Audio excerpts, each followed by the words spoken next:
All right, good morning, chamber members, village officials, village staff, police and fire officials, and businesses and residents. I'm Ramsey Hassan, president of the Orland Park Area Chamber of Commerce, as well as president of Edwards Realty Company. Since I just got back in town from a convention in Las Vegas late last night, I'll get right down to it because I'm exhausted. We will hear shortly from Mayor Peek on the state of the village, but before that, I would like to give you the state of the chamber. Overall, everything is going exactly how I planned it. Just kidding, of course. It never does. In my installation speech in January, I had some initiatives that I put forth. Make our chamber events relevant, interesting, and fun. We had a March Madness event that was fun and well attended at JMO's Live, and a women's luncheon that was not only lucrative for the chamber's coffers, but also engaging and enjoyable, held at Silver Lakes Country Club. Bringing back the chamber hosting the State of the Village was a big initiative for me. And here we are. I'm not sure if we can call this a fun event, but we'll see what kind of mood Mayor Peekow's in shortly.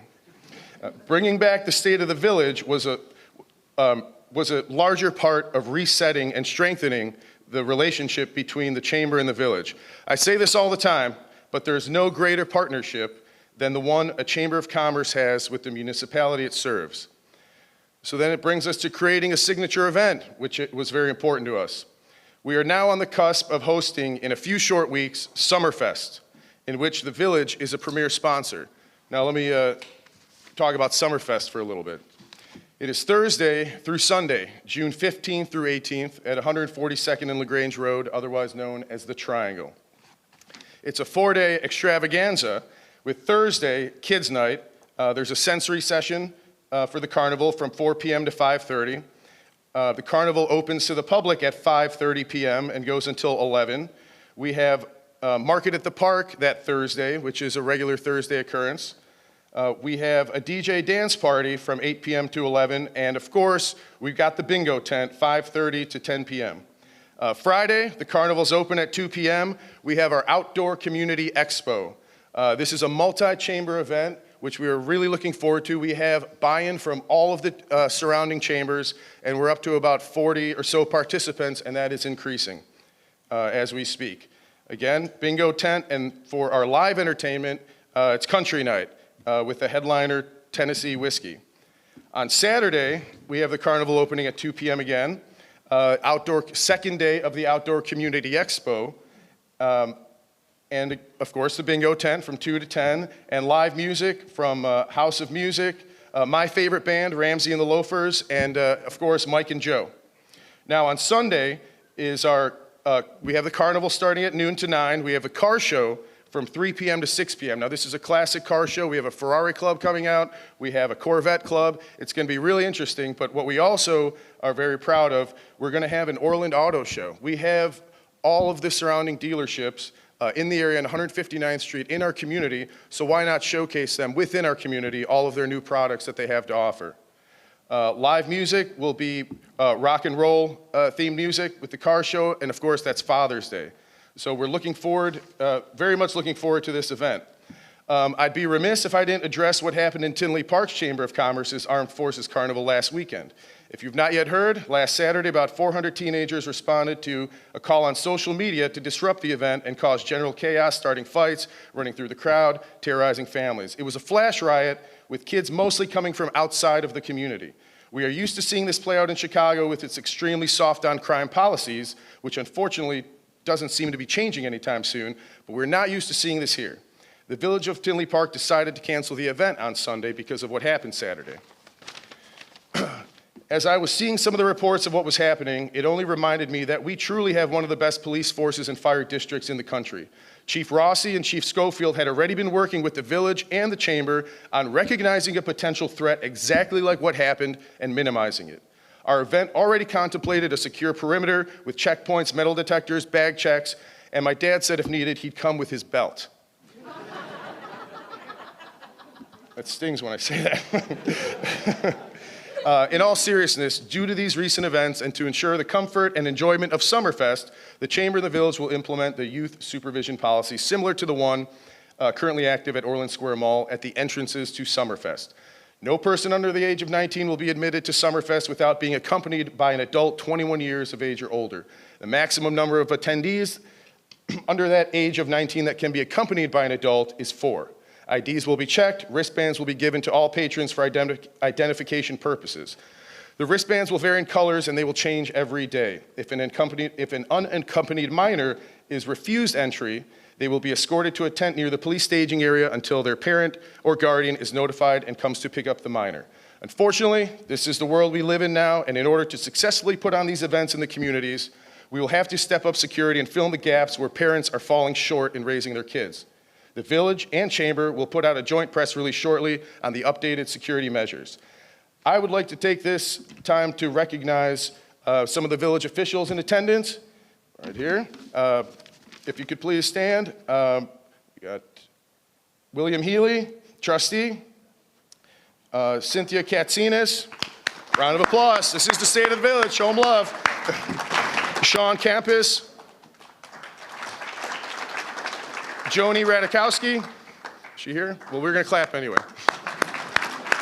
Brian Reardon, we're still gonna clap. And Michael Milani.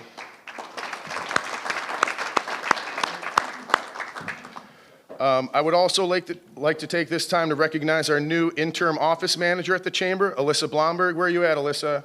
There she is. The heart and soul of our community right there. After our executive director resigned, Alyssa was able to come in and assist us until we have a new executive director in place. I'd also like to take this time to recognize Michelle from my office, who's running Summerfest now. Thank you. For the Chamber. We have a multi-chamber business after-hours event this evening at Stirk Family Law at 5 p.m. Check out the Chamber website or social media for more information. It's a 70s themed event, and for some of you I've seen at other events, you already sport the 70s wardrobe without needing the theme, so you should be good. I'd like to thank RZA Auto Group for sponsoring breakfast today. Thank you, Dan, and RZA Auto Group. Thank you to all the Chamber sponsors. So without any further ado, I'd like to introduce the Village President of the Board of Trustees and your favorite mayor, Keith Pekow. Thanks, Ramsey. Thank you, Ramsey. So I want to thank everyone for coming out here today. That was the most interesting introduction I've ever gotten to an event.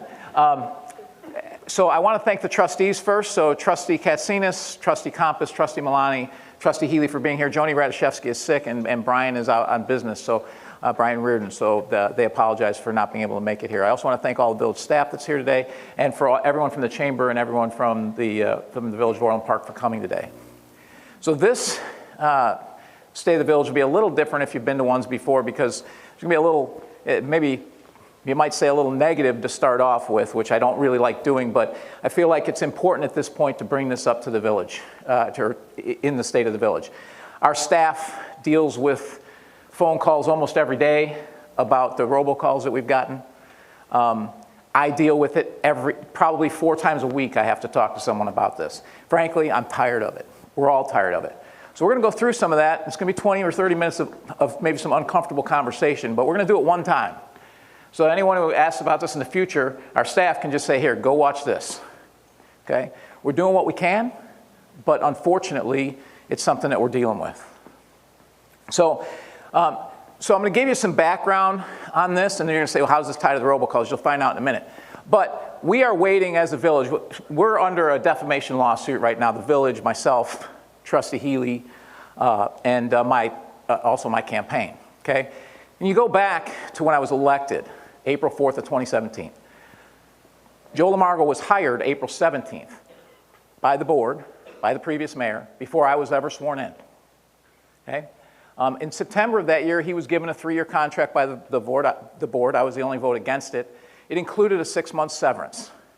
Follow through to 2018, Illinois passed a law that severance can only be 20 weeks. Okay? But the 6-month one was grandfathered. Okay? So 20 weeks, a little less than 5 months. 5 days later, the Village Board extended a contract 1 year into it and added severance to 9 months because that law didn't go into effect until January 1st. So knowing the law was going into effect, they handed 3 more months of severance to their guy, okay? So January 1st, that goes into effect. January 2nd, as we now know, an investigation was started against me. May 6th, Joe LaMargo resigns, gets paid the severance. May 7th, Tom Dubelby is the interim village manager. He learns about this investigation. We knew nothing about it. Nothing. And a couple of department heads knew about it. Why didn't they say anything? Well, because Joe LaMargo can fire them. So they didn't say anything. So that's where we were. So May 20th, the new board, welcome to the board. They voted to complete the investigation. Our then deputy police chief, then police chief later, delivered a final investigation May 26th. I had a press conference on May 30th, okay? Following that year, Joe LaMargo gets hired in Portage, Michigan. Interestingly, he hires one of the trustees that gave him the contract extension. Then in 2020, he hires Dan McLaughlin for consulting in Portage, Michigan, again, who hired him before he left. And then on April 10th of 2020, he files a lawsuit going back to basically my press conference. And again, this is going to lead to some stuff that pertains to the robocalls. So the first question is, why did they sue Bill Healy? Okay? Bill Healy had been on the board for 3 weeks. Well, I'll tell you why I think they did. Because we were all sitting in that room, and the 3 existing trustees, Trustee Dodge, Fenton, and Calandrello, worked very, very hard to get Bill Healy and I tossed off so that we could not vote, which would have given them a 3-2 majority because they wanted to hand another big check to Joe LaMargo.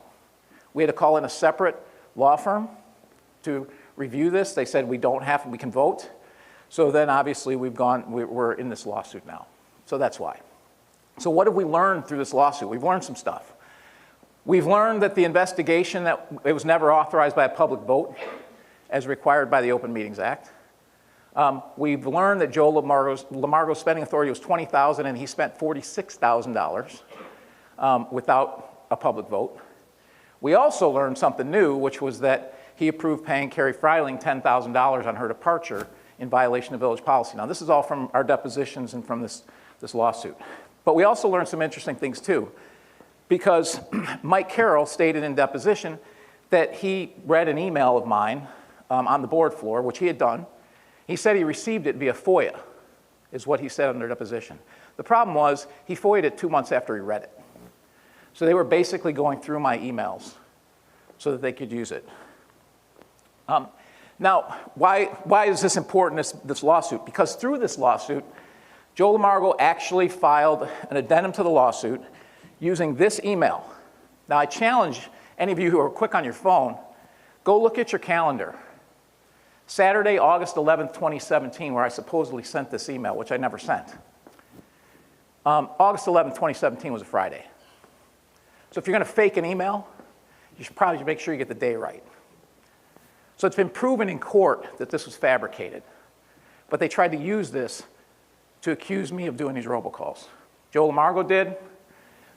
Mike Henry filed a lawsuit saying that, again, using this email, saying that I was doing the robocalls. The head of the Chicago Federation of Labor, yes, the CFL, who spends millions of dollars on campaigns and everything, waved it on our board floor accusing me of this. Okay? Again, it's fabricated. But here's what's interesting in this lawsuit. Joe LaMargo was asked, where did you get this email? I believe it was Jerry Gorman. That's a quote. What did Jerry Gorman say to you when he gave it to you? Here, use this for your lawsuit. Okay? So now, flash forward, we have that fake email ties Mike Henry to the Gormans, and the village actually has a lawsuit against Mike Henry for conducting these robocalls. It's been going on for 2.5 years. Okay? Mike Henry, as we know, is a convicted felon, convicted for threatening a federal judge, spent time in prison, and he pled guilty to threatening public officials at the IRS. He also, more recently, within the last few years, was convicted of something lower level, misdemeanor littering, but the littering was for distributing flyers in both Tinley Park and Evergreen Park, so both places he was convicted, and he accused a police officer of pedophilia and a family of fraud. Okay? Since 2019, in the village, I've received well over 200 emails. We've had well over 150 FOIAs from this individual. He's accused 93 different people of 42 different crimes, filing complaints with the State Board of Elections, The FEC, just another one against me last week. The ARDC, the Public Integrity Unit of the Illinois Attorney General, Cook County State's Attorney, the Illinois Attorney General, the EPA, OSHA, IRS, US, and county courts. And we still cannot get remedy, okay? In one court hearing, Mr. Henry admitted he only does the robocalls, he does not write them. Now's where we start making all these connections. So we know the Gormans are connected to Scott Casper and Ray Hanania through their donations. We also know that Ray Hanania has written multiple, over 100 articles attacking both me and the village. Scott Casper bought a newspaper, Illinois Review. Since February, he's written about 30 articles attacking me and or the village. So these connections are pretty clear. Now, most of their articles or social media posts appear to be coordinated with the robocalls. For those of you who remember the campaign, more recent campaign, Liz Gorman sent multiple mailers attacking Sean Morrison for pedophilia, okay? Ray Hanania wrote several articles, and who does he use as his source? The well-known campaign sleuth Michael Henry, the guy that I was just talking about, okay? Letters were sent to my primary donors. I actually have them here if you want to read them. They're really, if you want to read some really interesting stuff, you can read those letters. But here's a quote from those letters. And I'll take you to that last paragraph. It does take lawyers and questionable police conduct, by the way, he accused Tim McCarthy of being involved in this, to enable sexual predators in Orland Park and Palos Park. And you can look to Palos Hills and the access to young girls provided by a teacher married to Pecaw. So going after my wife. Now, at the same time, there's a robocall. And if you can click on that.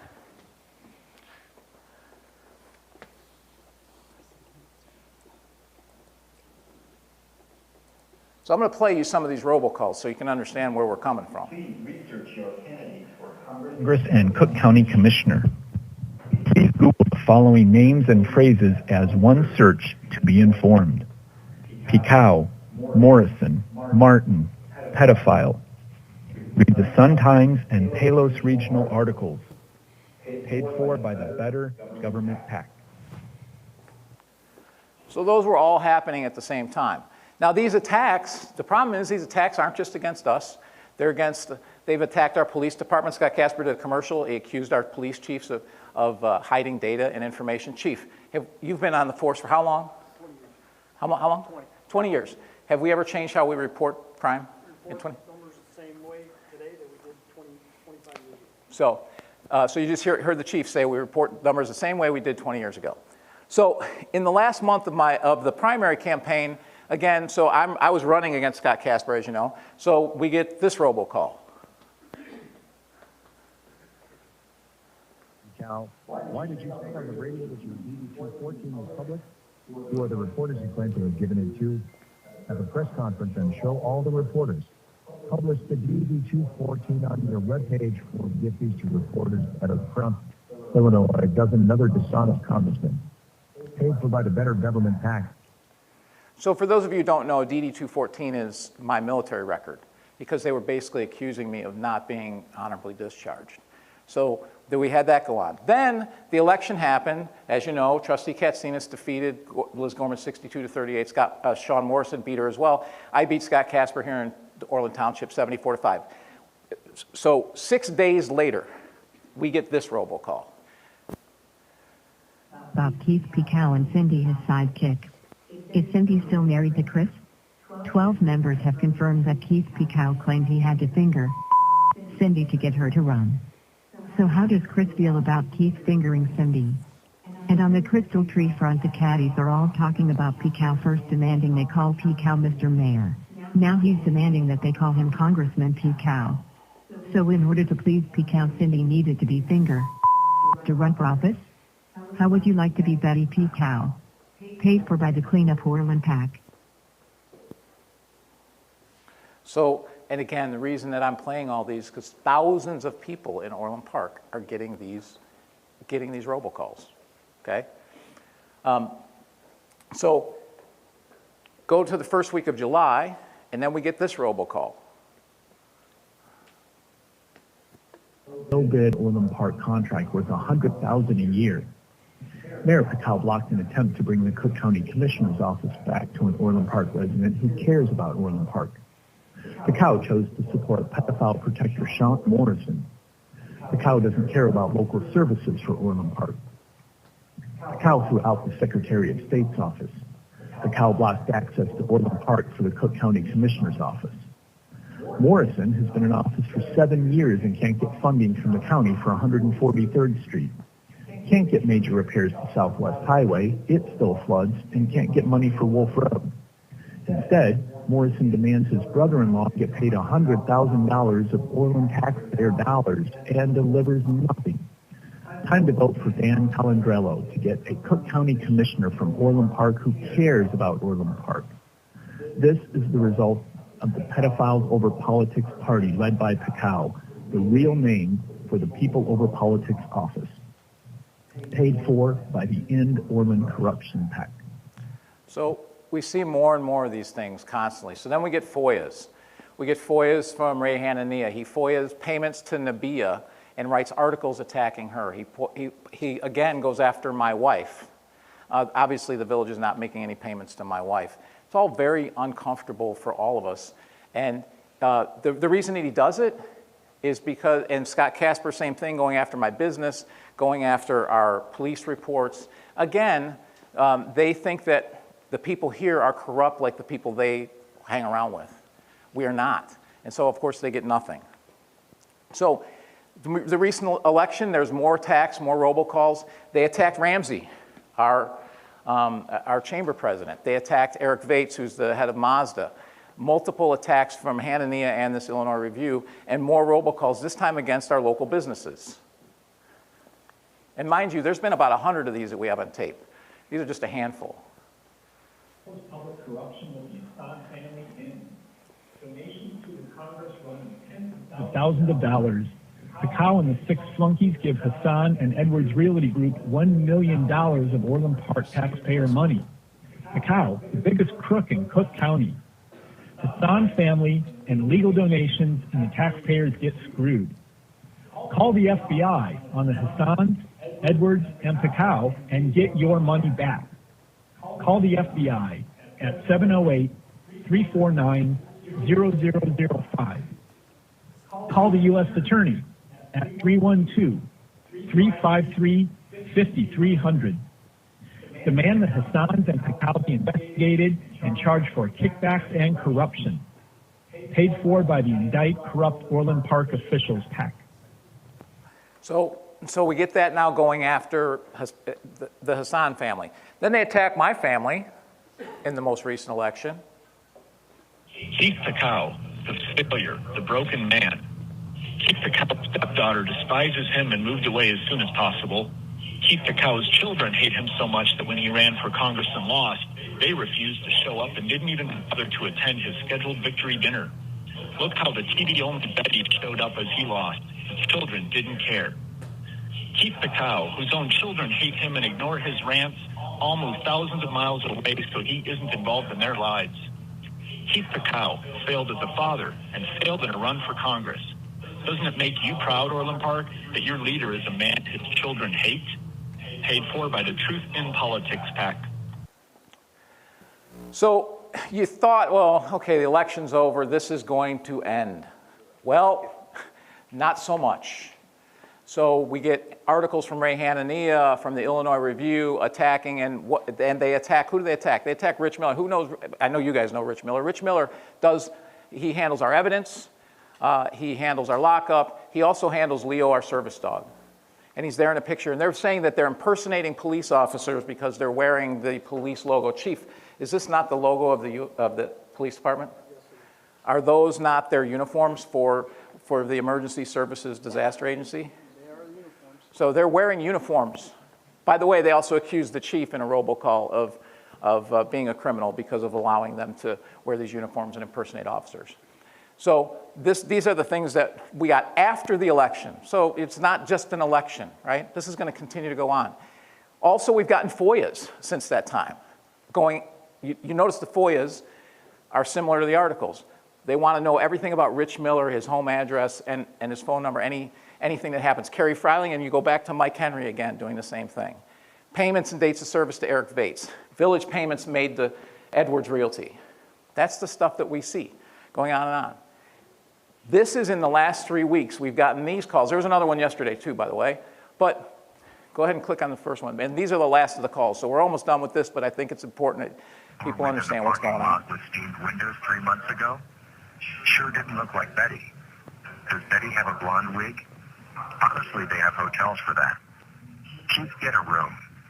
We should all start a GoFundMe page for Betty. She needs to hire a private detective firm to find out who Keith is hooking up with in the parking lot. Paid for by the Honesty and Politics PAC. And then they've gone after the trustees.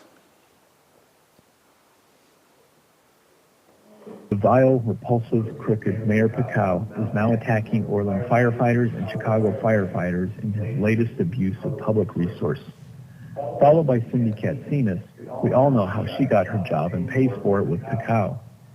Then William Healy complains. Healy and his family stole $2 million of taxpayer money. And Milani with not a single contribution except to vote for Pekau in every vote. What Orland Park needs is to impeach Pekau or have an ordinance to recall abusive elected officials.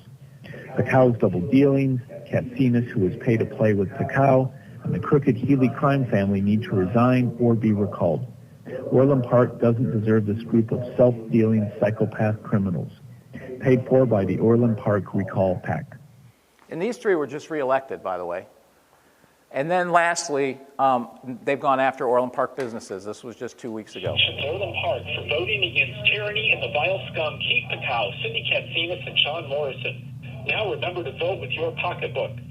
Every restaurant and bar who had Pekau scum candidate signs should be boycotted, and all businesses who occupy Edwards Realty Group properties should be boycotted. Fox's, Tommy T's, Coach's Corner, Fatty's, and Papa Joe's supported Pekau and the vile, corrupt crook who tried to steal your government. Sean Morrison, the pedophile, Cook County Commissioner, and Cindy Katsinas. Today, Orland started the road to recovery. 2 years till we dump all the Pekau ticket scum who tried to destroy Orland Park. Paid for by Clean Up Orland PAC. So I've played about 8 of these robocalls, and we have 87 of them on tape. We probably missed 25 that we've had. They're going to thousands and thousands of people. They're going to people up north. They're going to people in Palos Hills. They're trying to destroy Orland Park's reputation. They're trying to destroy our families. They're trying to do all this. And here's the sad part. I've been accused by the people involved with Vote Yes, the 4 of them, of doing this. I was accused on the board floor by the former mayor of making these robocalls. I was accused by multiple trustees. I showed you before the people who went so far as using fabricated email to accuse me of making these robocalls. Are you out of your mind? Well, you know what's even worse? Is they've never denounced them. They think it's okay. They think it's okay to go after our wives, to go after our families. You know why? Because as long as the ends justifies the means in their mind. They want power back. They want control back. They want money back. We saw how they handed out money to someone they liked and how they tried to continue to hand money to that person. That's what they want to do. They will say and do anything for their own personal gain. That's what they're going to do. I'm telling you this. I'm talking about this, one, because we've been dealing with it. Bonnie deals with it almost daily, calls. I get calls. You need to stop it. We can't. We're doing everything we can to stop this, rest assured, okay? But I don't want to talk about it anymore. I don't want to hear about it anymore. I get them all sent to me. I hear about them from a dozen people every time, and we keep them cataloged because there's lawsuits going on. We're doing everything we can, okay? But why do they do it? They do it because they hope I'll quit. That ain't going to happen. In fact, I can promise you the fact they're doing it makes it even less likely that I'm going to quit.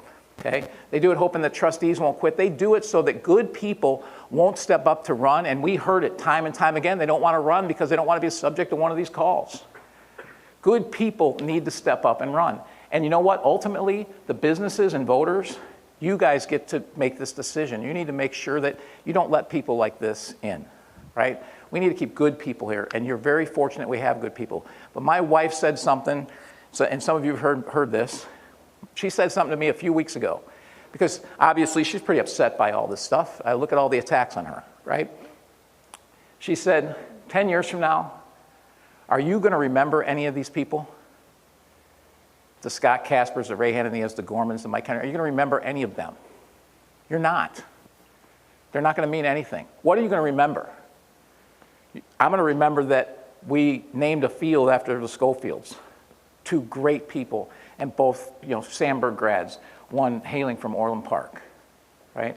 We're going to remember the stuff that we're going to talk about for the rest of this thing is all going to be the positive stuff going on in the village. I'm going to remember all of these trustees that stood up and made hard decisions. They kept you open during COVID.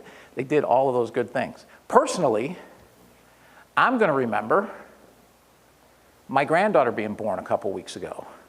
I'm going to remember my daughter getting engaged a couple weeks ago. My daughter graduating with her master's a couple weeks ago. That's what I'm going to remember. I'm not going to remember this garbage. So don't let these people wreck your lives. And I know I just talked about it. It sounds like it. I honestly don't give it much thought because they just don't matter. They're laughable. It's horrible to hear about it. Cindy, I know, sitting here, and it's horrible for her to hear those things. We just deal with it. But we're going to move forward. We're going to focus on the positive things because here's all the good stuff that we've done. We lowered my pay by 73%. We lowered the clerks and the trustees' pay. I didn't participate in the pension ever. Neither did trustees Healy, Milani, or Katsinas. Then we voted to eliminate pension eligibility for all elected officials. We put term limits on the ballot. It passed with residents by 88.5%. It has 88.5% of the vote, highest that I could find anywhere in the country. We put all our board meetings on audio and video. This is being broadcast. Everyone will be able to see it. They can pick it apart, attack me, whatever they want to do. Doesn't matter. We've done that. We've done all of this good government stuff because we should all be thankful we have such I'm thankful every day that I have such a phenomenal board of trustees. They're not here. They don't play politics. They just do what's right.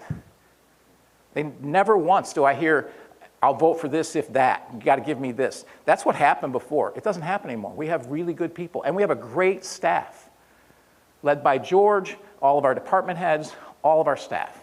Be thankful for all of that. Now, going forward in this presentation, I want to encourage you to ask questions if it's on the topic I'm talking about.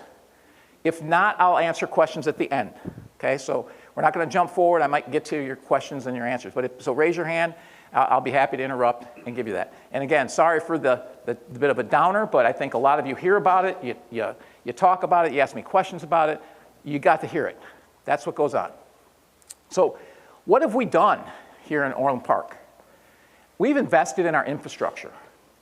In 2017, over 40% of our roads were in poor condition. So this is an assessment done in 2017. So you can see, or 2018. So you can see that 41% of our roads were in poor condition or worse, with about 20% were in good condition, okay? With the spending that we projected, you can see that we weren't making any gains on the poor condition of our roads. So we didn't think that was acceptable. And so when Bill, Mike, and Cindy got on board, the first thing we did in the first board meeting was we voted for doubling our spending. By the way, they were accused of crimes for that. But we doubled our spending on roads. Now, this is what we were able to do in 2019, 20, and 21. Look at what 2023 ended up looking like. We got our very poor condition down to less than 5%. We brought it under 30% for poor condition. The good roads from 20% to almost 35%. And with a $6 million spend, so it was 8, dropping it to 6, we will still be able to get, by 2027, get over 60% of our roads in very good condition and get rid of all of the very poor roads in the town. That's what we've done. We've invested in an additional 45 road areas that were not expected to be done. So that's how many more we got into. In 2023, there's 14 more areas being repaired, and that's 5 years ahead of the 2017 schedule. So these roads weren't going to be done until 2028. So that's what we've accomplished. And as you can notice, these roads are all throughout the village. We do hear that. Oh, you invest in this part of town, you invest in that part of town. We are actually voted in at large. We look at the town as a whole, and we assess the town as a whole. And you can see that there's roads being done all throughout town. Now, there's several IDOT projects that the village has been working on for decades. The Wolf Road project, we've decided to stop working on because we think it's probably at least 30 years away. Certainly 20 for sure, so there's no point in continuing to work on that right now. But Southwest Highway, As those of you who remember, we had a lot of flooding issues there. We had a lot of meetings. Our engineering department actually came up with a temporary solution that worked. We also identified, fortunately because I did a lot of work for the Cook County Forest Preserve as a contractor, I had relationships there, and I found out that that IDOT had told Cook County not to release water from the slough. Well, the slough was full every spring, so of course we're getting flooding. So the county actually wanted to release water, so they got back on that schedule for releasing water, and guess what? Now the slough can take water in the spring, and when we had heavy rains, this year we haven't had that. They've taken that all on, plus we had this fix to the culvert. But the remaining project is expected to begin this year. 143rd Street from Southwest Highway, and then all the way to Will Cook Road. So this was engineered almost 20 years ago now. We just received $7.2 million of federal funding for the section from Southwest Highway to West Avenue. We still haven't been able to get state funding. If we don't get state funding, we will not let that money sit. We'll at least do that section even out of our own pocket, which is unfortunately some of the money we have to spend. It's supported by everyone. It's been the #1 project for Southwest Conference of Mayors since I've been mayor. They literally were giving all of they're allowed to give points, and when they could give 100% of their points to one project, they would give it, the entire region would give it to this project. That's how important it is for a region. But it's an IDOT road, they still won't fund it. We've even offered to take jurisdictional transfer of the non-numbered section, which means we'd have the maintenance and own it in the future, which takes some assets off their books, which they like to do. We tried to do that from Wolf to Will Cook.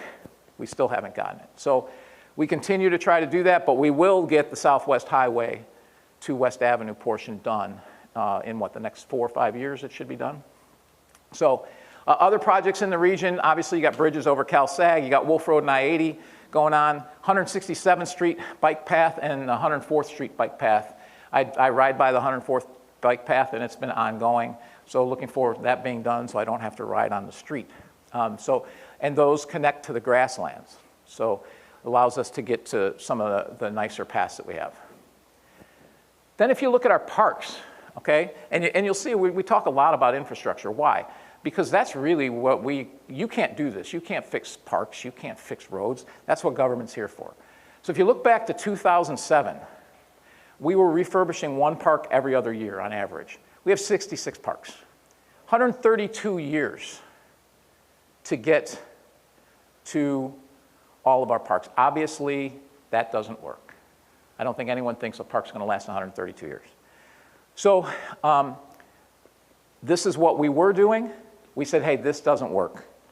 So we came up with, instead of refurbishing an entire park, first off, we doubled what we were spending on them, but we also did an assessment of our parks and said, hey, we're assessing them via these different things, and anything that's in the orange here, that's below a 2.5 in poor condition, we're gonna make sure gets addressed in each of these parks over the next 5 years. And we've done that. When we are now doing an assessment on parks, and one thing I can tell you we've taken out of this, we are no longer really looking at accessibility and security too much because we've done that already. We've assessed those. We're really looking now on overall park condition and equipment condition and using that as our assessment. But our new approach and the investment that we made resulted in a lot more parks. And you can see where all the parks have been fixed all over town. Again, spread all throughout town, okay? But we've done 23 pavilions in the last including this year, 23 pavilions in the last 4 years.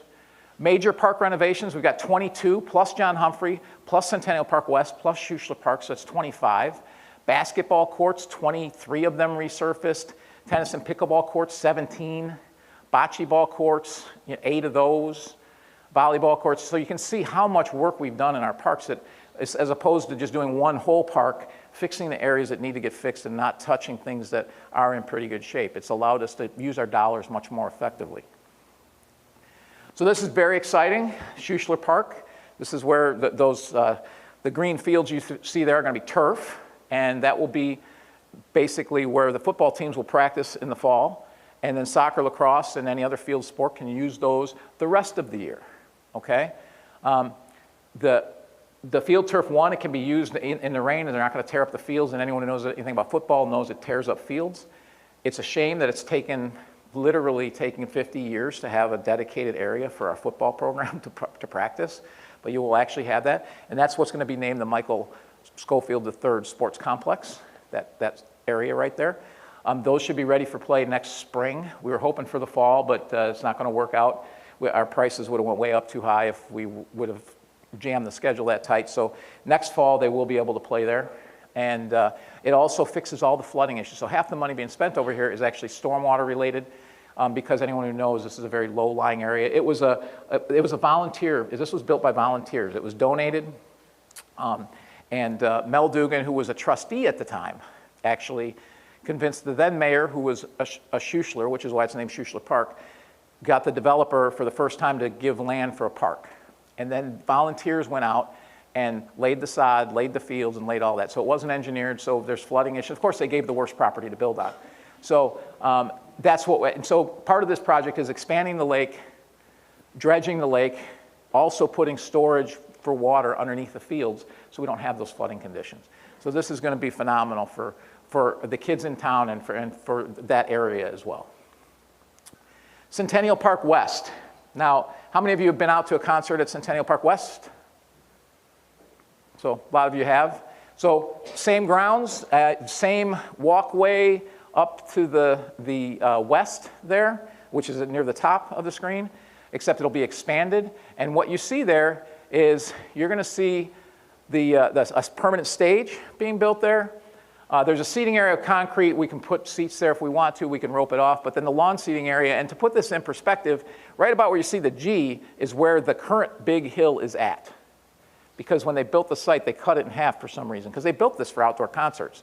They didn't run any electric out there either, which that doesn't work for concerts because you clearly need speakers and all that kind of stuff. So we're going to take that hill and we're going to move it back behind all of those walkways so that it doubles essentially the seating area that you have. We're going to fix the drainage issues. We're going to run electricity out there. You're going to have a permanent stage. You're going to have fencing around it, which is, the fencing was, we were toying because it was expensive. It came back cheaper than we thought. And also given the most recent events, we decided we just want permanent fencing for all of our events. But starting next year, our concerts will move out there, but so will the Taste of Orland. So will Market on the Park. All of our events will move out there. You see all those blue tents? There's 20 of them. Those are sized for Taste of Orland. They'll have electric. They'll have the ability to bring trucks behind them without interfering with pedestrians. It's designed specifically for our biggest event, which is Taste of Orland, and then can be used for all of these other events as well. So Summerfest will also move there next year. I know we heard a big commercial for Summerfest earlier. So it will be there next year as well. And obviously this makes some of our security issues, I know the chief's nodding his head, a lot easier. We're very familiar with the site. And so it works very well for us for that. So, this next year we will have that. So both of these will break ground in the next month.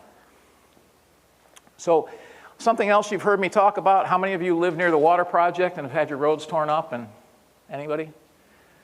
So I've seen 143rd, all that big stuff coming across 143rd Street near Harlem. That's a big water project, okay? Orland Park, everyone on the Chicago water system has had a single source of water with no redundancy. Now, today, if you were to build a water system, you'd build a loop so that if a break happens, you could run the water the other way, so you could always have water. That's not how it was built. It was built in a line.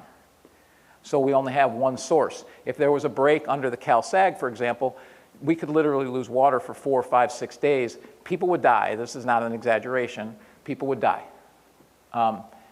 We have more water reserves than anybody, and we might have a couple days at most. Okay? So, and there's been water main breaks, but none there, fortunately. Okay? So what this will do is it's a $300 million project. It brings another whole 60-inch water line out, and then we connect into it so that we have complete redundancy as well. That's a $16 million piece that we connect into. We're responsible for 25% of this project because we get 25% of the water.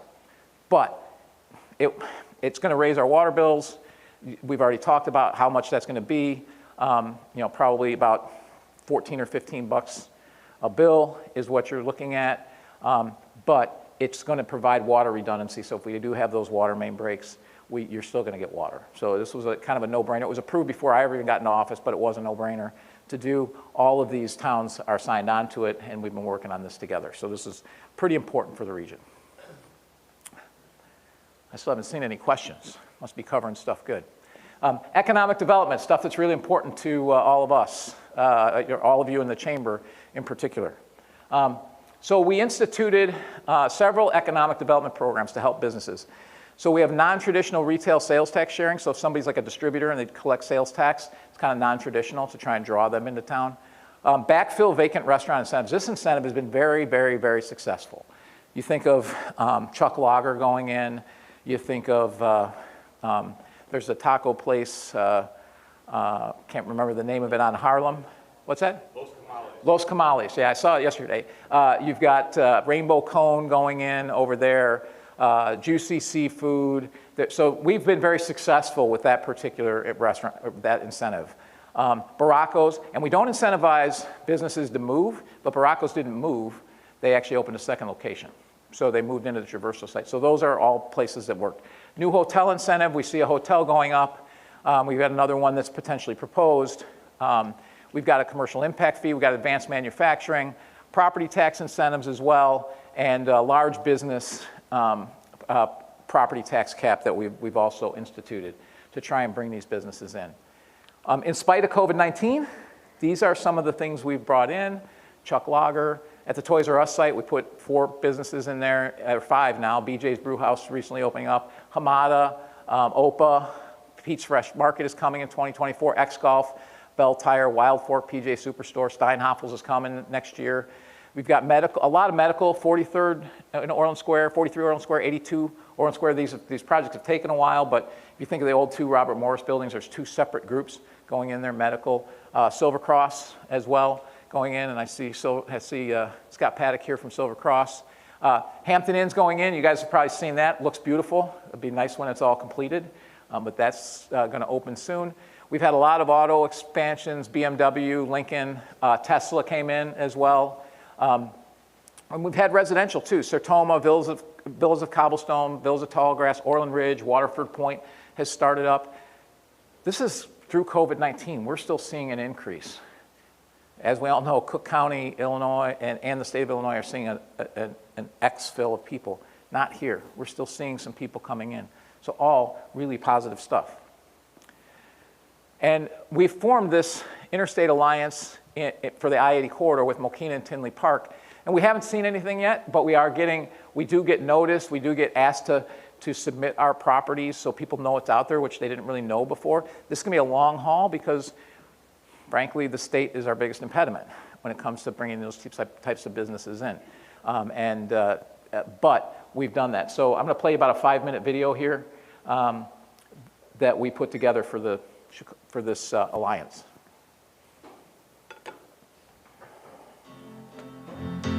The Chicago Southland Interstate Alliance invites you to discover all that the South Suburbs I-80 corridor has to offer. Located only 23 miles from the Chicago Loop, 16 miles from Chicago Midway Airport, and 32 miles from Chicago O'Hare Airport, the I-80 corridor, with quick access to Interstates 80, 355, 57, 294, and 55, 7 metro stations, and 2 rail lines, boasts of a residential population of over 4 million within a 25-mile radius, and easy access to a metropolitan market of over 9 million.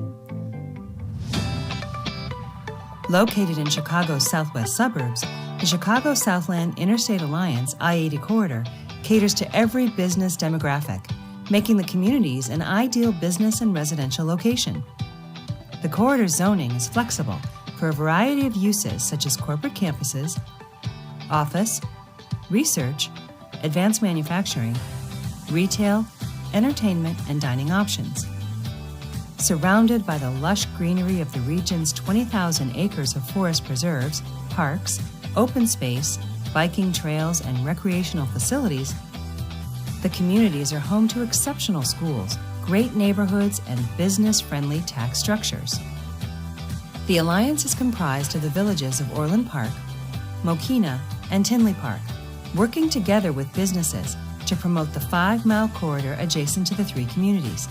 With Orland Park having approximately 200 acres ready to develop, Mokena more than 300 acres, and Tinley Park several hundred acres ready to be developed. The Chicago Southland Interstate Alliance communities are served by the Chicago area's top colleges and universities, providing an exceptional labor force and have become the location of choice for some of Chicago's world-renowned medical institutions, including the University of Chicago and Loyola University Medical Center. In addition to the exceptional care provided by Palos South Hospital, Silver Cross Hospital, and other regional medical facilities. Orland Park, with a population of more than 60,000, is the retail hub of the region, ranking 5th in retail sales in Chicagoland, and is home to a diversified economy that enhances opportunities for attracting skilled labor. The village's location in the center of a growth area also makes it an ideal place for business and industry.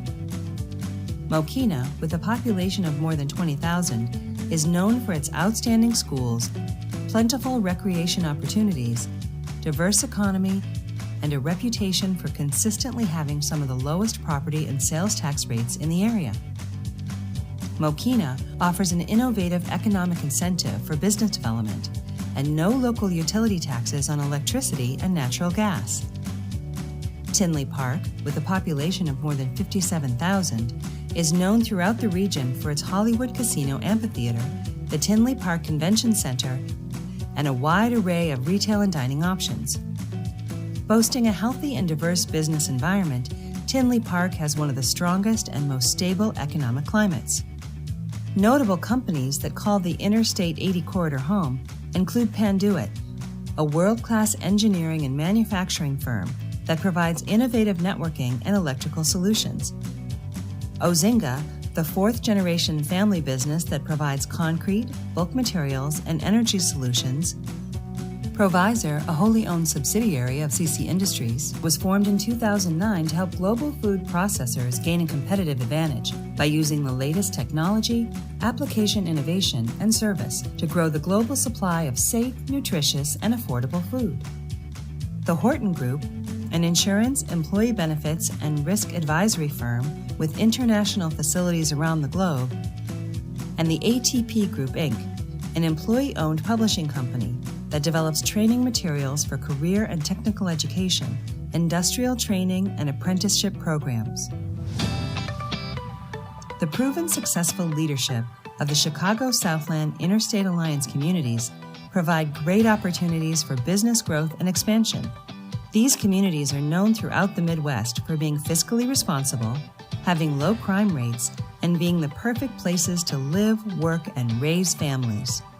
Each community offers unique assets that cater to every corporate need, including office, healthcare, manufacturing, distribution, education, government, entertainment, commercial, retail, and hospitality industries. Our leaders are dedicated to business diversity and growth, and our communities have easy access to skilled labor, transportation, education, and the cultural advantages of the entire Chicago metropolitan area.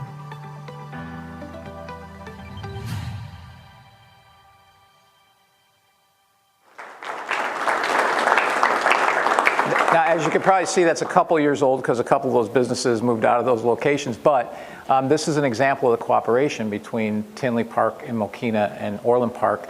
And as you can see, we don't have a bunch of warehousing and trucks and logistics going into that because none of us believe that's a good fit. Neither does Will County believe that's a good fit. And we're partnered also with the Will County Center of Economic Development with that. So this, again, it's a long-term issue. These are going to be long-term projects. It's probably not going to happen, this decade, but hopefully something maybe will be in the works by the end of the decade. It's not going to happen the next year or two. You just never know. You never know until you get these things out there, until there's that one project that finds that this is the location they want to be. Now, we also heard a little bit of a commercial for this as well, the downtown triangle, Orland Park. So we were working on that as well, and that's with Edwards Realty. And this has been a long process, as you know. This TIF goes back to like 2003 or thereabouts, something that we inherited, but we're trying to make the best of what we have. It's a very small site. So this idea that there's this huge downtown there, it's just not there. It's very small. This is the latest conception that we have here. So you can see We have up there on Parcel A a bunch of retail, also some restaurants there as well. We have some medical going in that pink building there off of 142nd Street.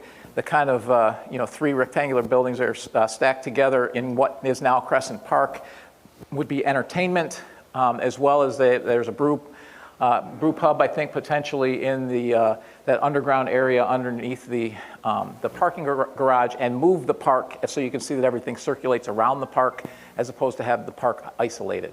So we've seen this. So this has been ongoing. We're in ongoing discussions. We're hoping by the end of the year we have an MDA done and that we'd be breaking ground next spring would be the goal on this. We will obviously be working building permits in conjunction with the other things so that we can move on this as fast as we possibly can. But again, it's a project. It actually works. We will have to develop a new TIF to do that, but it's actually a project that looks like financially it works, which I'm not so sure we could say that about the projects we saw before. Were all difficult. So that's economic development, the big stuff that we have going on. I know something that's high on everyone's list is public safety. I know we got a commercial for that one earlier too from Ramsey. He was good today at giving a lot of commercials and advertising the village. So public safety, and again, if you've got questions along on public safety, just ask me. So the last 5, so these are index crimes through 1995, so I think there's 28 years they're tracked. The last 5 years are the lowest index crimes of any of the other 28 years, even in today's environment. That speaks volumes for the quality of our police department.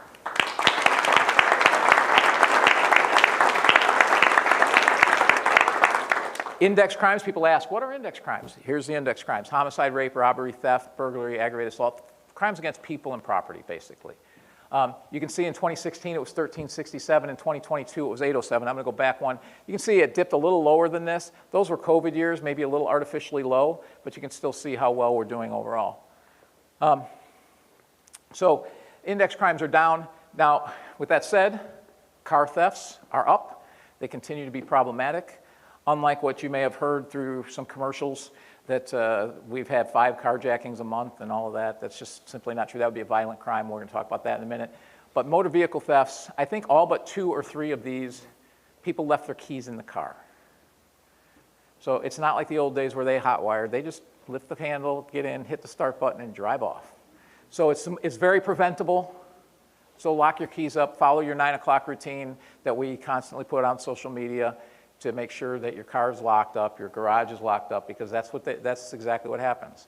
And then they drive off with your car. A lot of times they steal a car in Frankfurt, then that car gets dropped off in Mokina, then they steal from Mokina, and then they come to Orland Park and drop the car out, and it's just like this big chain through the night. So again, that's something, again, that's probably very preventable. When Kim Foxx took office in 2017, we saw a spike in violent crimes. Now that spike was not just us, it was everywhere throughout Cook County and throughout the region that saw this spike. And so we implemented a targeted response unit to address this, and I'll talk about that in a little bit. But all of those years that you see there, even before us, or before I was a mayor, we were either number 1 or number 2 in the state for lowest violent crime rate for towns over 50,000. So we're very safe. And still, we're 60,000 people. You know, we have 2 violent crimes, a month roughly. And, but half of those, or over half, are actually against our police officers, resisting arrest and assaulting our police officers. So really the amount of crime going on, violent crimes against people, is very minimal, and it's mostly domestic and inside their own homes. So, so we've done a very good job with that. And I think the last 3 years, maybe 4 now, we've been number 1 in the state. Lowest violent crime rate, towns over 50,000. Retail theft, not surprisingly, continues to be the majority of our crimes. We have 12 million square feet of retail, shoplifting, but it's down 39% since 2016. And contrary to what you may have heard, MV tickets, when we ticket someone, it counts as a retail theft. So I see the chief nodding his head. It doesn't matter whether they go to Bridgeview or Cook County. If we arrest them for retail theft, it counts as an index crime. We track it the same way we always have. MV tickets, the reason we do that is that if you think about someone steals something for $250 or even $500, if they go to Bridgeview, they're tossing that out of court. Okay, nothing's going to happen. And our officer's going to be there for 5 hours we give them an MV ticket, they're going to get fined a couple $100. We're going to have a record of it so that if something does happen, we can use that record. And our officers are in and out in an hour. It's a lot more efficient use of our time, and it actually tracks what the crimes are. Because the reality is there's just very little prosecution for retail theft at the county level. So why has crime been reduced? Well, one, we have highly trained staff. They're held accountable. We have state-of-the-art technology and equipment. The board is very supportive. And the previous boards, people I didn't agree with much. When it comes to public safety, agreed with them 100%. We were all very supportive of our police department. Okay? They are very engaged with our citizens and businesses. We just did beat meetings. I think we did 4 of them here. Over the last month. And we talk to our residents regularly. We also have a lot of programs and strategies. So investigations, we spend more on investigations than just about any other town. And the reason why is because if we catch them and we clear cases, which we do at a much higher rate than the national average, the regional average, then they don't want to come back here. And this leads me to one of the things that we did. Walgreens had a liquor theft, and the person was just stealing, putting liquor in their cart, and she asked him to stop because she knew he wasn't going to pay for it. And he said, I'm going to keep doing this. And she said, I'm going to call the police. He goes, honey, you go right ahead and call the police. Keeps filling up, and he wheels his way out. And she calls the police. He wheels out. He throws the stuff in the car, takes off. We get there. Walgreens won't sign the complaint. So we can't even go after them. I was not happy. Chief Mitchell at the time was not happy. I know Chief Rossi wouldn't have been happy either. I thought about it, and I said, hey, in our liquor code, it requires them to cooperate with police. I called the chief back, and I said, cite them for conduct, what is it? Conduct of licensee violation, and send them to the liquor commissioner. I suspended their liquor license and fined them, I think, $5,000. Guess what? They sign complaints now. So that got me to thinking that our business licenses don't have that requirement. So the board and I put that requirement in with our business licenses. And so we had a retailer, particularly at the mall, who refused to sign complaints. They kept getting theft. Shocker. Well, we cited them a couple times. Now they don't go to the liquor commissioner, they go to our MV. They got fined $500 a couple times. Guess what? They signed all the complaints, and guess what? Theft stopped. What a surprise. We don't want our businesses attracting a criminal element by letting them run free. Bottom line. We want them to report it. So that's had a huge impact. The targeted response unit, I'll talk about that in a minute. The mobile response unit as well, and the youth supervision policy. All these are some slides on that. So now this doesn't mean our department is not busy. We're very, very busy. We're much more proactive than we used to be because out of necessity, we just figured new ways of doing things. So when you see calls for service, you see it really spiked in COVID. Well, that was largely because a lot of businesses were closed, so every time we run by and do a business check, we count that as a call for service. So these are not 911 calls. These are all of our stops where we have a purpose that we're there. So business checks, someone's out on vacation and you're checking their house an extra time, all that counts, okay? But we're very busy. And when we do things like, we now do our reports, while we're sitting in a parking lot so we're visible and we're right there if something happens, instead of coming back and being in an office, okay? All of these things to have more people out on the street. Now, that targeted response unit that I talked about, this is a special unit that they focus on trying to prevent crime from happening, getting bad guys off the street before they commit a crime. Because bad guys are here, it doesn't mean they're committing crime here. But they come here. They come here to shop and eat like everybody else because it's the only place to shop and eat, not necessarily committing a crime. And they're doing this everywhere, but they're here for sure. So what we do is we use this targeted response unit to use a lot of tools, license plate readers, and a lot of different tools to identify these criminals and get them off the street. 2021 and 2022, we got 195 criminals with illegal weapons off the street. These are criminals that got charged by Cook County, okay? So these are people, they're on parole, they're out on bond. Almost all of them have long rap sheets. I think one of them had a FOID card out of all of these for discharging that shouldn't have, right? So for an accidental discharge. So 195 of these. Lieutenant Whalen told me that 8 years ago, and I may have the numbers off, he may have the numbers off, but he said 8 years ago we had someone that was named Officer of the Year for getting 2 weapons off the street. It was the only 2 for the whole year 8 years ago. And you can see what's happening. This is happening everywhere. But we're very proactive about keeping them off our streets.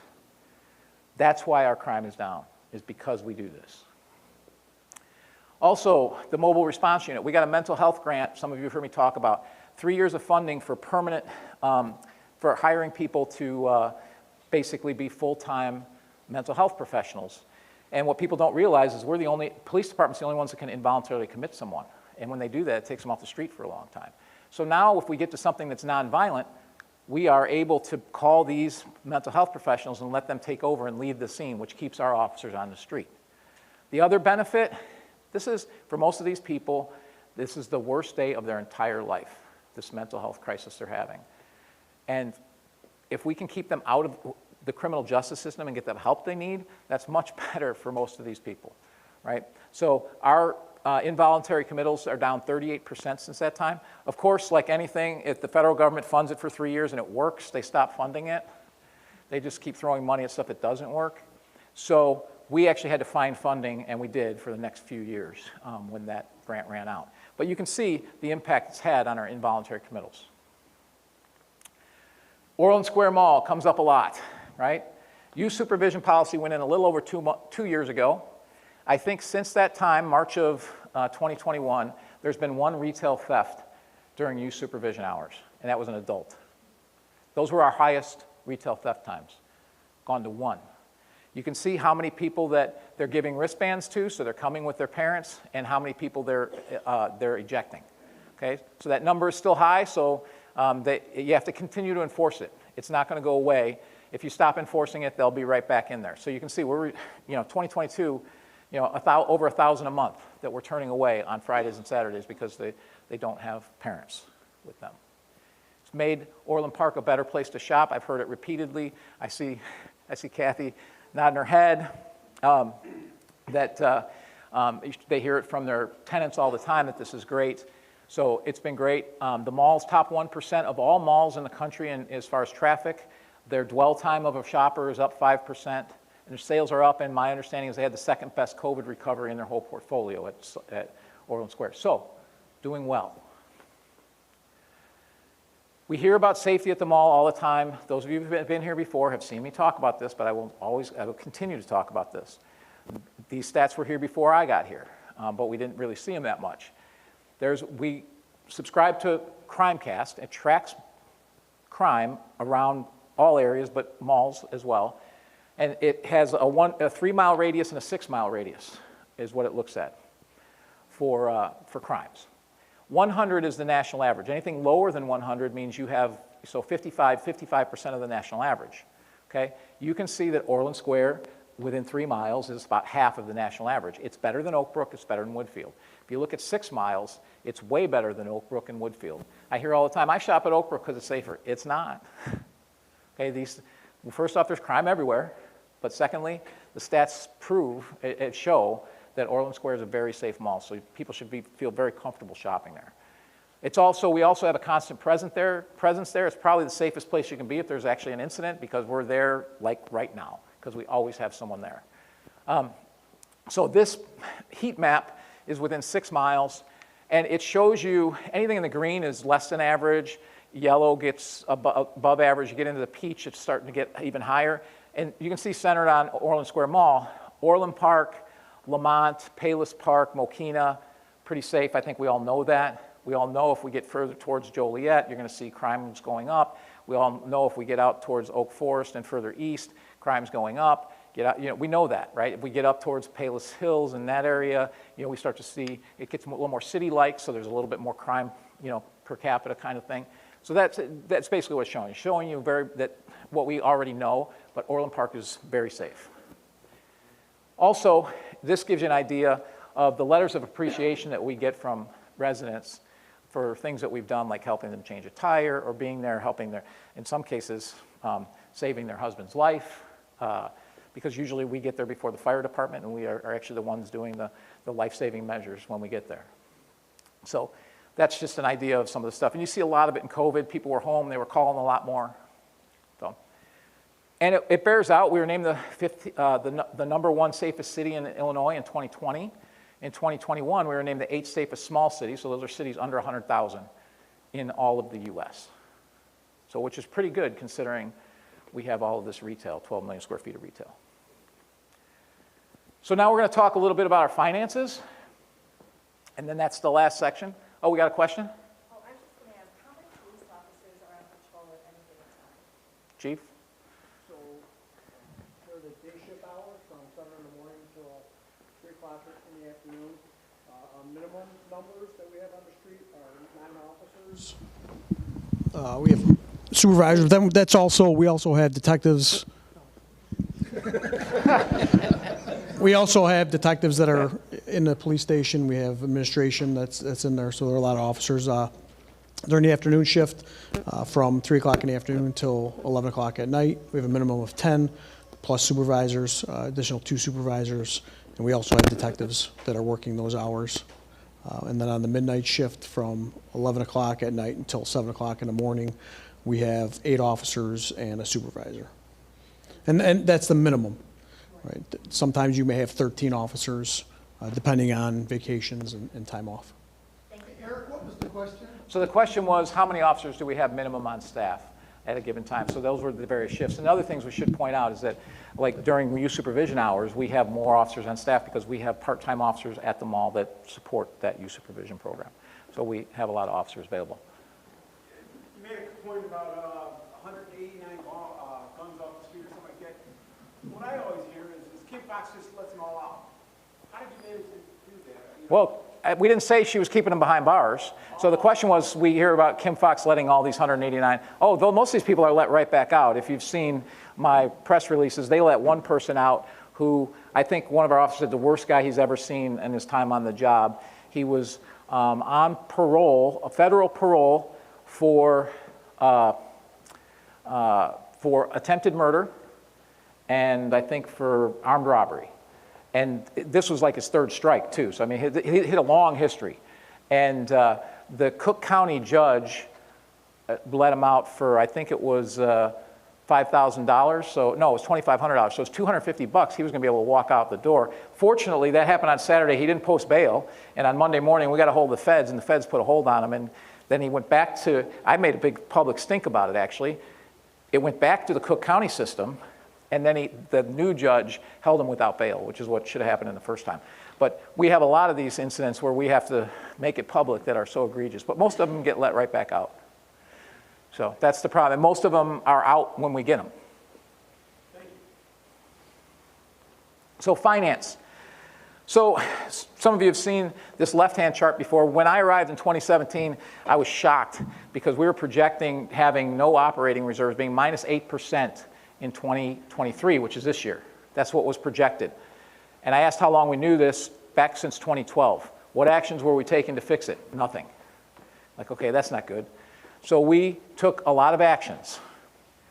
As you can see on the right, those actions that we took, operational efficiencies, early retirement, all kinds of things, we ended up with those numbers for reserves, 35%, 33, up to 59, 48% this year. This year we elected to use $18 million of that money for capital reserves. So that's why it dropped to 23.6. So we actually had money available to go after, to do some capital projects, which was not what was projected in 2017.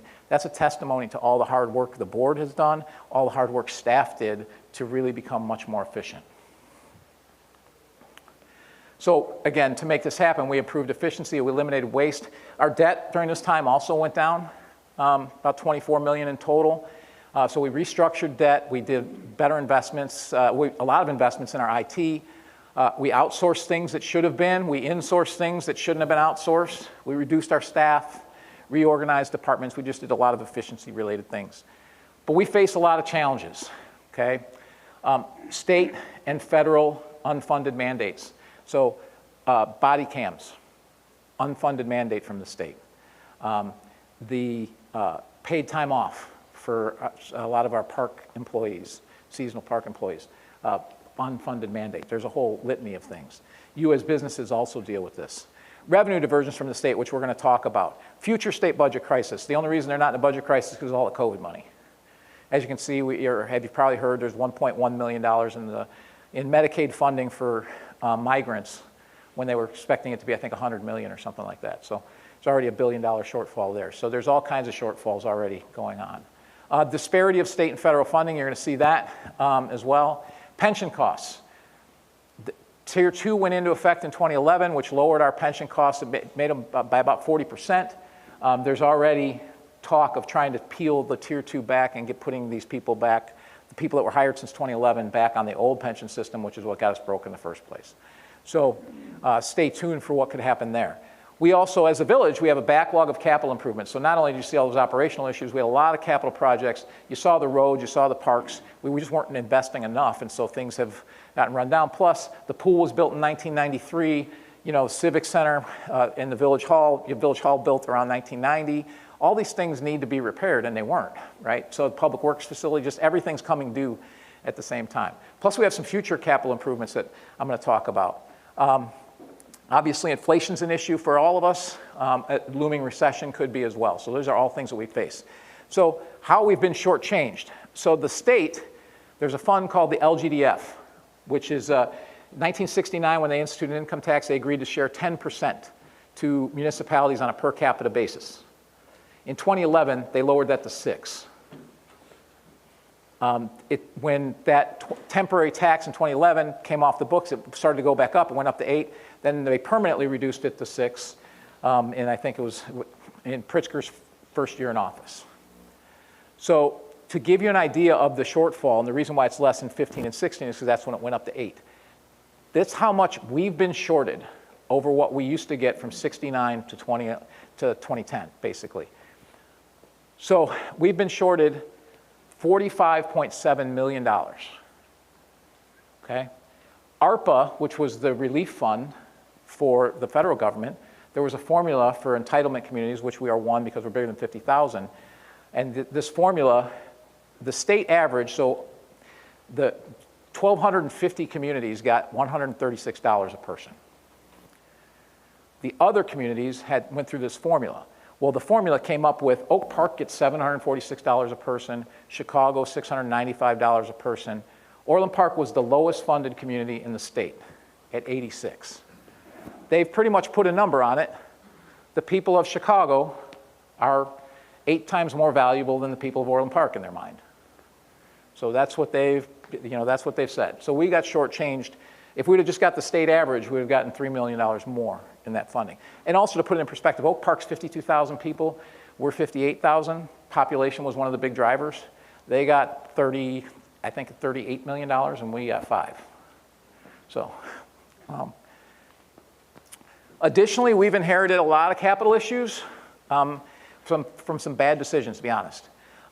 Orland Health and Fitness, we've spent $6.6 million. We're going to spend another $6.5 million in capital repairs to Orland Health and Fitness. Now, you could say $13 million is worthwhile for a pool and all of that. That may be true.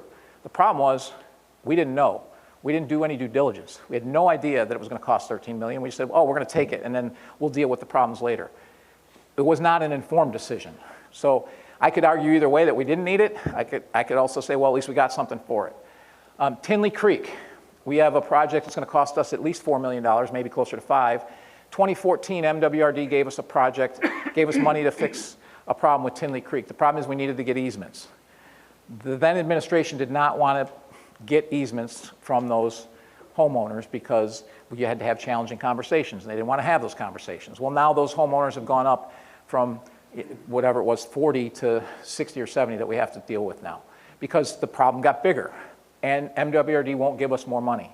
So now we have to pony that up, so we being the taxpayers.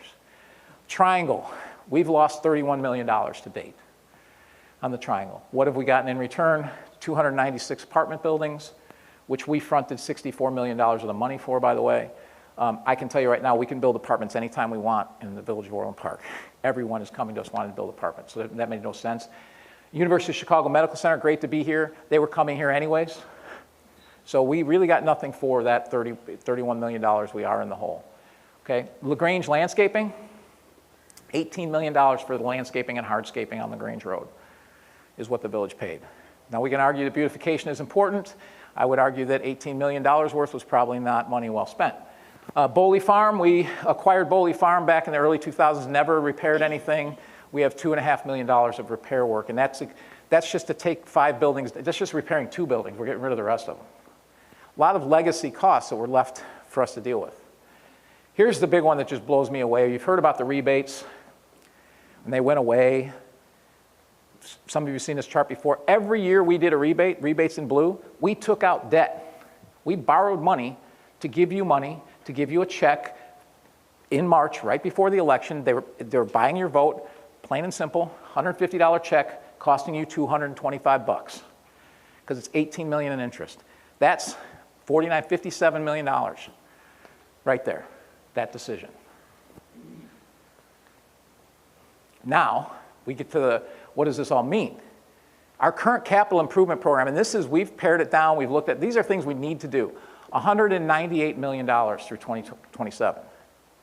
Roads and paths, $93 million. Facilities, $57 million, including police range, a public works garage, redoing that. Some parks, vehicles, all of this that was kind of kicked down the road. Well, $106 million of that is unfunded, okay? So here's some of the capital projects we have coming up. The police training facility, we need that because our police officers right now don't have a place to train because that old facility is just simply not safe. So we need to build a new facility. That's going to start next year. You've got the Public Works building, which will be over 25 and 26. Basically, that building is outdated, past its useful life. We need to do a lot of repairs to it. We also have grown, so we need to get some of our vehicles inside because then they last longer, particularly diesel vehicles because they won't start in the winter if they're outside. So important for our snow removal. You'll also see local road repair is $6.4 million every year, so we're going to keep doing that. You'll see you've got John Humphrey and 143rd Streets on that list, that intersection getting fixed. So there's a lot of rec admin building as well. So there's a lot of repairs that we need to, a lot of things that we need to do. So here's the police firing range, so you can get a depiction of that. So it's firing range and training facility. It would also include our new emergency operating center, which is important because it allows us to move some things around. But here's the public works plan. So we would reconfigure some of public works. So, and then we have the recreation administration storage master plan. So the downstairs used to be the police department, right? It has an operations center. It has a bunch of cells. Can't really be used for anything. We have storage all over buildings throughout the village. We would be able to consolidate all our storage into here and get rid of those other buildings and not have to maintain them. So that's the long-term goal. So I told you $106 million of unfunded capital. Now I'm going to go back to the money we didn't get from the state or the federal government. $46 million in LGDF, 28 more million projected for the next 5 years in LGDF, 3 million ARPA shortfall. So that's 77 million bucks. You're almost you have $29 million. Frankly, we could borrow that if we needed to. Okay? So that's just what the state and federal government has stuck it to us. I mean, they've been sticking it to every community. Fortunately, we're in a position where we can overcome it. But look at the decisions we made. Property tax rebates, $39 million. Interest on rebates, $18 million. Triangle, $31 million. And Tinley Creek, $4 million. Those decisions are, in my opinion, not debatable. They were bad decisions. It's $92 million. We could cover that 14 without a problem. Unfortunately, that money's gone. LaGrange Landscaping, you could make an argument, at least it beautified it. I'd say at least some of that has to go. Oral Health and Fitness, like I said, you could argue either way. But let's just say you had all that money. You'd have $17 million extra to do. But currently, we have a $106 million shortfall. So the board, as many of you know, last week, made a recent decision to increase our revenues. So we had a lot of different choices on the table. We decided that we should basically try and shift as much of the burden to visitors. So sales tax will do that. So home rule sales tax, an increase in that will generate that much money. And then a utility tax, which hits everyone who lives here, but it also hits renters, not just property tax owners. Now, our plan is also to lower the property tax to stay under 5% of your overall bill. We also, as you may know already, we got rid of the vehicle stickers, which are a pain in the rear end and not very useful. And and it costs us a lot to actually administer the program. So in doing this, it covers about half of our unfunded capital, and the rest of it, if we have to, we can do with debt. We expect that need to decrease because of grants.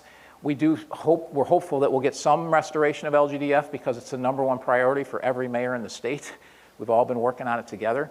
Democrats, Republicans, Independents, we all have been working on that. And then we're going to continue to make operational improvements. This also maintains our fund balances. So there was a big presentation on it. There's a capital plan on the village website. I highly suggest it's the most important thing you could read if you want to know what's going on with the village and our finances.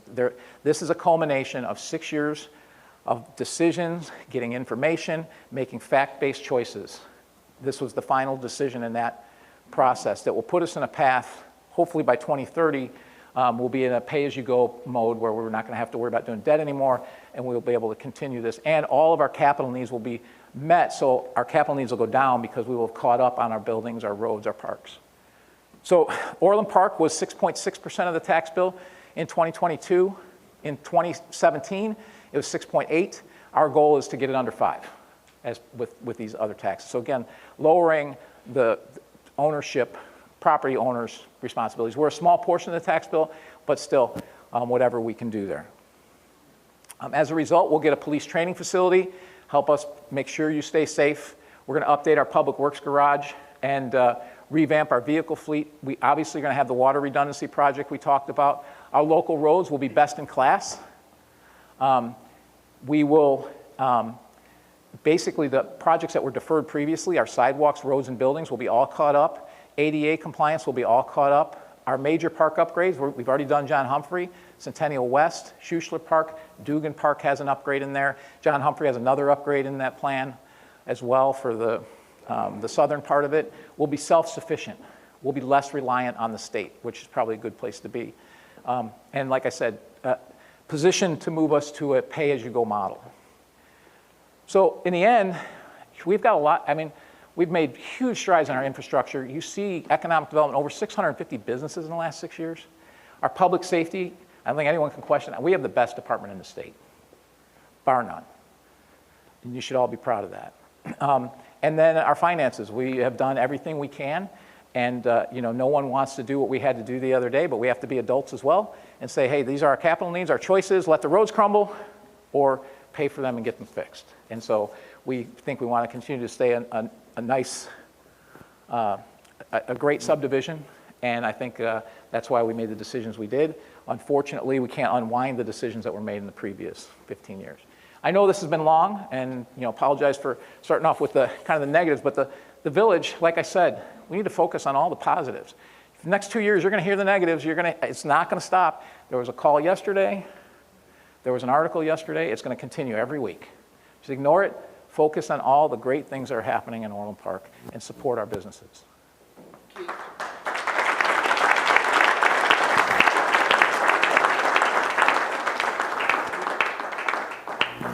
Both of them? One for TV? Yeah. Okay. Keith, it's you just gave Dan McMillan two microphones. This isn't right. I'm not sure which one works. Here, this one must work. They both work. Oh, double. One goes to that, one goes to this. You may have said it while you were presenting it, but why, it just sticks out. Why are we so shorted by the state for the money that we're supposed to get? How could Oak Park more than triple us? So the formulas were decided by the federal government. There were two different formulas. They're based on population, growth rate since 1960. If you had lower growth, you got more money, and overcrowded housing. They were designed to dump money into, I hate to be political about it, but they were designed to dump money into the areas that supported Joe Biden and not the areas that didn't. That's just the bottom line. At the end of the day, Evanston got, I think they got $600 a person. They voted 96% for Joe Biden. That's what happened. It's just basically who got stuck were suburbs that have grown since essentially the late 60s that have been successful. Well, if you think about that, what does that demographic tend to be? The areas that they tried to shovel money to were urban areas that were run down that have been poorly managed for 100 years. One of the factors that were factored into this formula was housing built before 1940. And what does that have to do? I mean, when you see the formulas, you can see what they're trying to do. So. And then I want to clarify that home rule tax, automobiles are exempted from that. So, yeah, home rule tax does not affect groceries. It does, yeah, he's worried about automobiles. It doesn't affect titled goods, which you should know as a CFO, and it does not affect groceries. So, and pharmaceuticals. And not a question, but since you're up there, I just want to say, you know, people don't tell you that. I'm going to just say after the first half hour of the meeting, how you showed how you're being attacked. But I do want to commend you for being sensible, rational, and thoughtful during the COVID crisis, so-called COVID crisis. We didn't have the lockdowns the way they did.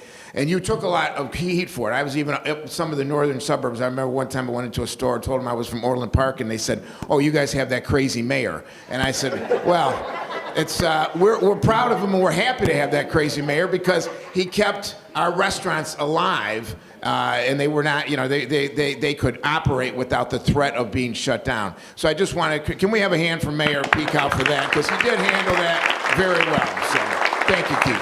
Well, so let me say, I want to thank you for that. We did take a lot of heat. I took a lot of heat.